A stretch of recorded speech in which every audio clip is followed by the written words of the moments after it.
Hare Krishna, Krishna Krishna, Hare Hare, Hare Rama, Rama Rama, Hare Hare, Hare Krishna, Krishna Krishna, Hare Hare, Hare Rama,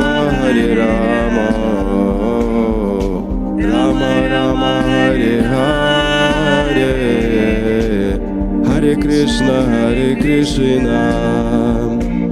Krishna Krishna, Hare Hare, Hare Rama, Rama Rama, Hare Hare, Hare Krishna, Krishna Krishna, Hare Hare, Hare Rama, Rama Rama, Hare Hare.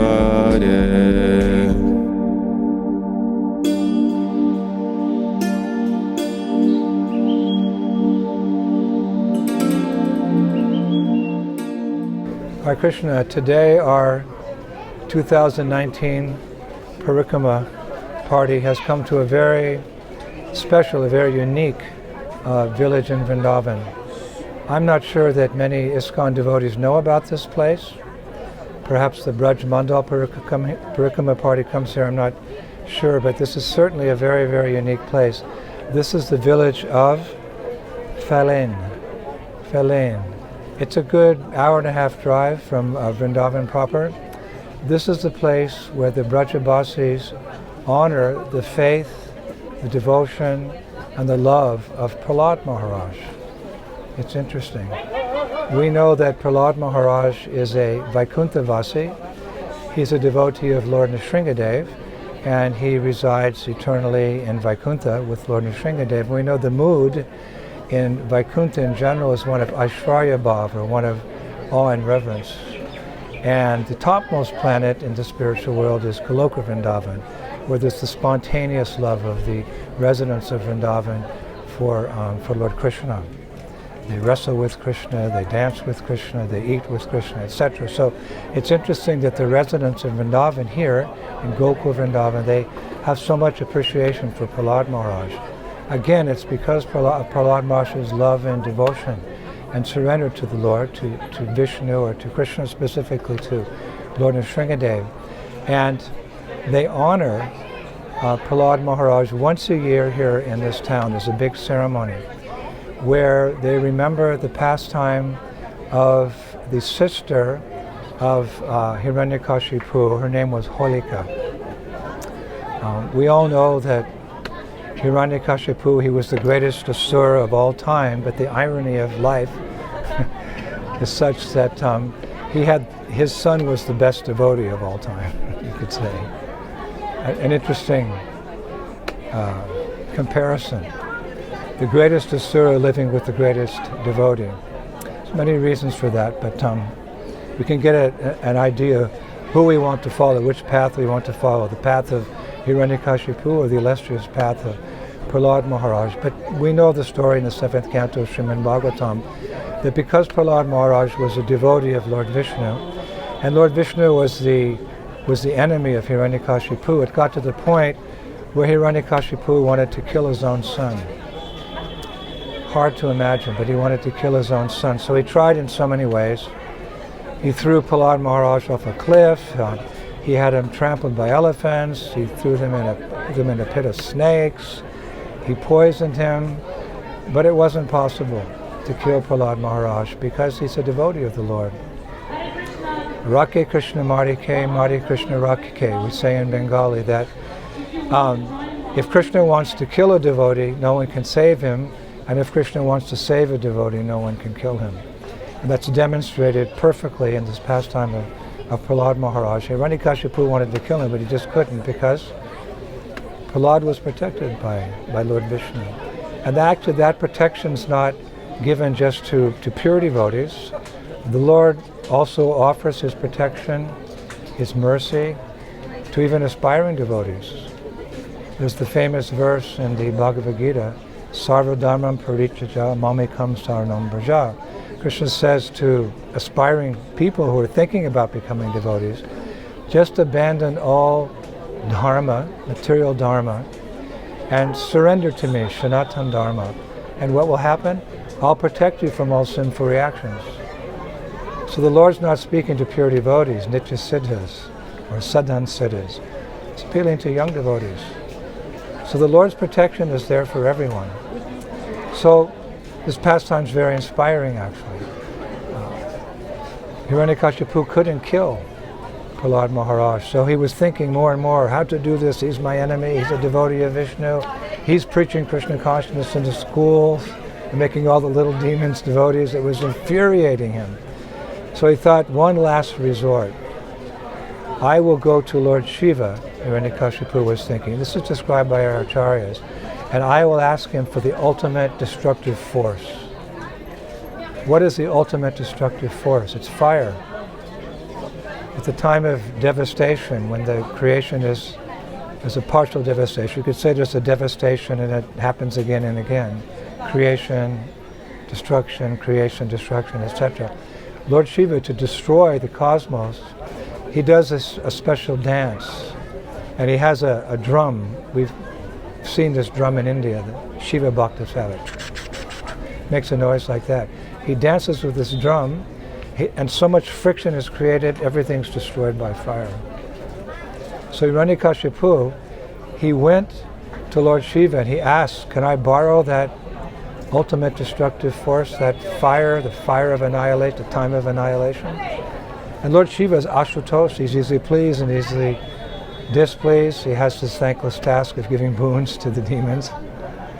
So he borrowed that force, that fire. And Hiranyakasipu, he built a funeral pyre. He put a wooden chair on top of that funeral pyre. And he called for Prahlada, who was in chains. Then he called for his sister, Holika. Hiranyakasipu has a sister. She's as sinister as her brother. The DNA. She was a Rakshashi. And he asked her to sit on top of the funeral pyre on the chair with Prahlada in her lap. And he would light the funeral pyre with this fire of annihilation. So someone may question, what's he putting his sister on the funeral pyre? Blood is thicker than water. Our family members are very dear to us. But Holika also had a benediction, just as Hiranyakasipu had a benediction from Lord Brahma. By dint of his austerities, he became very powerful. So his sister also went to Lord Brahma, and she got a benediction by her penances and austerities that she could never be burned by fire. Interesting benediction. That's what she wanted. So, to make sure that Prahlada wouldn't escape from the funeral pyre, Hiranyakasipu had Holika sit on top of the fire in the chair, and that Prahlada would sit there and she'd hold him, and he'd light the fire and Prahlada would be finished. So that happened. A huge crowd assembled. Different asuras assembled to watch with joy how a Vaishnava was being punished. Hiranyakasipu lit the fire. It was so bright no one could look. Just like when an atomic bomb goes off. No one can look, it's too bright. And it took a long time, several weeks, for the fire to burn. Everyone was waiting to see Holika skip away from the fire at the end. And Prahlada burned to ashes. When the fire calmed down and the people opened their eyes, it was Prahlada Maharaja skipping away from the fire with that Gurukul tune. Hare Krishna, Krishna Krishna, Hare Hare, Hare Rama, Hare Rama, Rama Rama, Hare Hare. Some devotees say that's the Gurukul tune. The kids in the Gurukul like that tune. Skipping away. Holika was burned to ashes. Everyone's wondering what happened.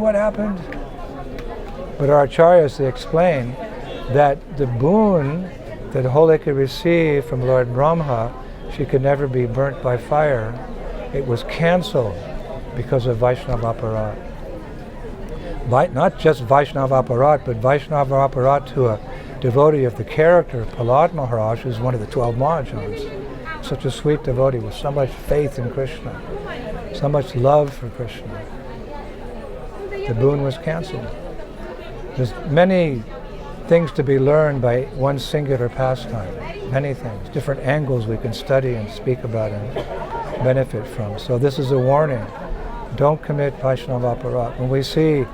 If we see a fault in a devotee, it's not surprising. We've been in this material world for a long time, so some contamination may remain. But nothing inauspicious can remain for very long in the presence of Sri Krishna's holy name. Kaler dosha nidhe rajan astika mahaguna kirtana deva krishnasya mukta sangha paramaja. This is the most inauspicious of all ages. Even if you want to be a good person, you're forced to be bad by bad association. So everyone may come with some dirt in the heart, but we should have faith that by chanting Hare Krishna, Cheto Darpana Marjanam, and rather we should focus on that devotee's good qualities. So because of that offense to Prahlada Maharaja, the boon was cancelled and she was burned to her crisp. So the people of Braj, they appreciate faith in Krishna. One's advancement in Krishna consciousness can be understood by how much faith one has in Guru and Gauranga. That faith is earned by association, taking prasadam, chanting the holy names, and serving the mission of one's spiritual master, serving the mission of Srila Prabhupada, our founder Acharya in this world. So the Brajabasis, they always appreciate that shraddha, that faith, which brings forth prema, or brings forth love. So they really appreciate Prahlada Maharaj. He's a Vaikunthavasi, but they very much appreciate that faith and surrender. So here in this particular village of Phalein, they reenact that pastime every year. I came here a few months ago to see if this would be a good place for our parikrama, and that funeral pyre had burned down a couple of days before. It was still smoldering, and there were the ashes of Holika. And people were still speaking about Prahlada Maharaj. So they reenact that. And Shastra actually says, Vishwanath Chakravarti Thakur says that this pastime of Nrsingadev happened in deliverance of Prahlada Maharaj happened in Satya Yuga. So he said, when Krishna came into Pura Yuga, he so much appreciates the love of his devotee Prahlada Maharaj that Krishna himself would come every year to this village when he was present on this planet to honor the love and faith of his devotion, of his devotee Prahlada Maharaj. It's amazing. Krishna would come when he was on this planet. So we come. Also, we're not being, at this moment at least, our movement's not being persecuted like that, thrown to the feet of elements, thrown off of cliffs, poisoned, but we have enemies. We have enemies within. In the Gita, Krishna says, within the heart is lust, anger, and greed, and they are the gates to hell. They're the obstacles to our devotion to Krishna. So we come here and we pray to Lord Nrsingadev, we pray to Prahlada Maharaj, help us get rid of our enemies so we can nicely serve Srila Prabhupada, we can be valuable instruments in the service of Chaitanya Mahaprabhu. We come in that mood, we take shelter of Prahlad, we take shelter of Lord Nrsingadev, and we go to the Kund. This is called Prahlada Kunda. There's so many amazing kunds with, Brajabasi names. This is one Kund called Prahlada Kunda. We come here and take the water on our head and pray for that protection. And pray for the faith and the love and the devotion that Prahlada Maharaj had for Lord Nrsingadev. Nrsingadev is present here in Vrindavan in Nanda Bhavan, with the house of Nanda Baba, where Krishna lived as a little boy. There's a deity of Prahlada Maharaj. There's a deity of Prahlada Maharaj in the center of Vrindavan. There's a deity of Lord Nrsingadev in the center of Vrindavan. A deity of Nrsingadev in Nanda Bhavan, a deity of Nrsingadev in the center of Vrindavan, and there's a deity of Nrsingadev in the southern point of Govardhan Hill. So Nrsingadev is appreciated by the Brajavasis. So come to Vrindavan, and if you have the chance, come to this particular village, take the water of Prahlada Kund upon your head, and get the mercy of Lord Nrsingadev, as Bhaktivinoda Thakur prayed. He's on the threshold of Nrsingadev's palace, he says in a poem, praying for that half man, half lion personality of Godhead to remove all anarthas on the path to Braj, so he can properly, with devotion, worship the lotus feet of Shri Shri Radhasham Sundar. Shri Prahlada Maharaja ki, Bhagavan Narasimhadev ki, the village of Phalein ki, Prahlada Kunda ki, Gaur Bhaktivinoda ki, Jai Jai Sri Radhe Shyam. Hare Krishna.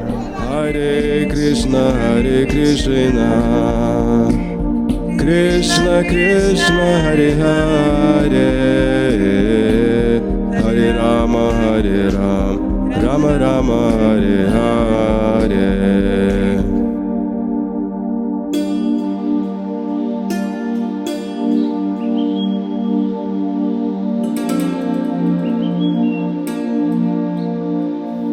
Hare Krishna, Krishna Krishna, Hare Hare, Hare Rama, Hare Rama, Rama Rama, Hare Hare. Hare Krishna, Krishna Krishna, Hare Hare, Hare Rama, Hare Rama, Rama Rama, Hare Hare.